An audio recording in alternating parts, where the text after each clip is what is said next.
রাজশাহীতে শুরু হয়েছে ক্ষুদ্র বস্ত্র ও শিল্প মেলা। তো সেইখানে আমরা চলে গেছিলাম সবাই মিলে।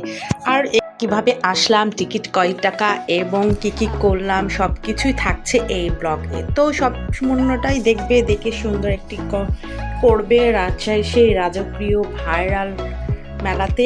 আর এইখানে আমরা কিভাবে গেলাম সব কিছুই আজকে শেয়ার করব তোমাদের সাথে। সো হ্যালো এভরিওয়ান, আসসালামু আলাইকুম, welcome to my another new blog. রাজশাহীতে রাজকীয় সে একটা মেলা শুরু হয়ে গেছে, আর মেলা হচ্ছে সেখানে আমরা যাব না তা কিন্তু নয়। তাই সবার আগে না মনে হয় আমরাই পরে গেছিলাম। তো যাই হোক, এখানে টিকিট কাটতে গেছিলাম, আর এই যে এখানে টিকিট কেটে নিয়েছে আমাদের এই যে পুচকুগুলো টিকিট কেটে নিয়ে চলে এসেছে মাত্র 20 টাকা টিকিট মূল্যে। এখন আমরা প্রবেশ করব ভিতরে। যেতে যেয়ে প্রথমেই আমাদের এই বাবুর্সগুলো চোখে পড়েছে, আর এই বাবুর্সগুলোর মূল্য হচ্ছে 100 টাকা। তারপর যেটা নজর কেড়েছে, এই তো অনেক সুন্দর সুন্দর ফুল। আপনারা আবার কিন্তু ভাববেন না এগুলো তাজা ফুল, কিন্তু এগুলো বাস্তবে দেখতে অনেক সুন্দর লাগছে, আর এগুলো শোপিস হিসেবে সাজিয়ে রাখতে অনেক সুন্দর লাগবে। আরও একটি জিনিস নজর কেড়েছে, সেটা হচ্ছে এই যে রংধনুকের মতো লাগছে, কিন্তু এটা আবির না, এটা হচ্ছে কিন্তু সেই রাজকীয় মেলার পান।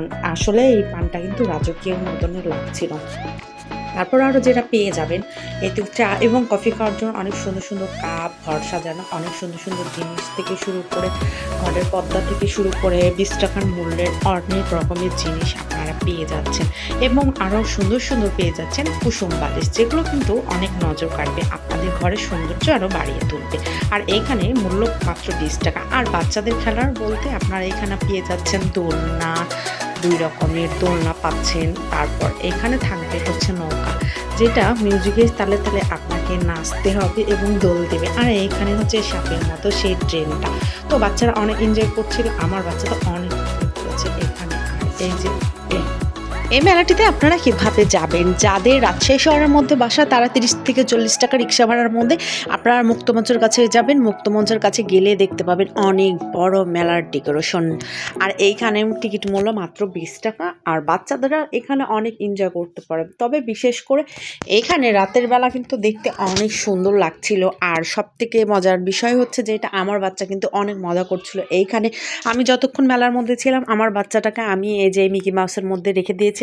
ও এখানে ওর ইচ্ছা মতো খেলছিল, আর আমি ইচ্ছা মতো ঘুরছিলাম, ইচ্ছা মতো ভিডিও করছিলাম। তো এইখানে আসলে আপনার মনটাও জুড়ে যাবে এবং বাচ্চারাও অনেক আনন্দ পাবে, মজা পাবে। আপনারাও রাজশাহীর এই মুক্তমঞ্চের মেলাতে একবার হলো ট্রাই করতে পারেন এবং হচ্ছে এসে ঘুরে যেতে পারেন। তো এখানে আমি একটু নিজে নিজে পুরো মেলাটায় ঘুরে একটু ভিডিও নিচ্ছিলাম আর আপনাদের সাথে শেয়ার করছিলাম।